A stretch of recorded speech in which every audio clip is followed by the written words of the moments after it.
பண மோசடி புகார் குறித்து இசையமைப்பாளர் சாம் சிஎஸ் விளக்கம் அளித்திருக்கிறார். அந்த வகையில் நாம் தற்பொழுது அவருடைய விளக்கத்தை பார்த்து கொண்டிருக்கிறோம்.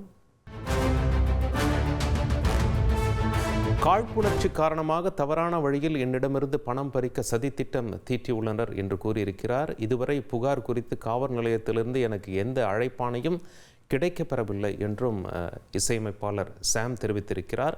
அடுத்த கட்டமாக தயாரிப்பாளர் சங்கத்தில் புகார் அளித்தார். பேச்சுவார்த்தை நடந்தது என்றும் புகார்தாரர் குறித்து சொல்லியிருக்கிறார். பண மோசடி செய்துவிட்டதாக தயாரிப்பாளர் சமீர் அலி கான் அளித்த புகார் தொடர்பாக இசையமைப்பாளர் சாம் சிஎஸ் இந்த விளக்கத்தை அளித்திருக்கிறார். தமிழ் பையன் ஹிந்தி பொன்று என்ற படத்திற்கு இசையமைக்க ஒப்பந்தம் செய்யப்பட்டதாகவும் சில ஆண்டுகள் தொடர்பில்லாமல் இருந்த சமீர் திடீரென முழு படத்தையும் முடித்து விட்டதாகவும் இசையமைக்க வேண்டும் என்று தொடர்பு கொண்டதாகவும் கேட்டிருந்ததாக இசையமைப்பாளர் சாம் சிஎஸ் விளக்கமளித்திருக்கிறார்.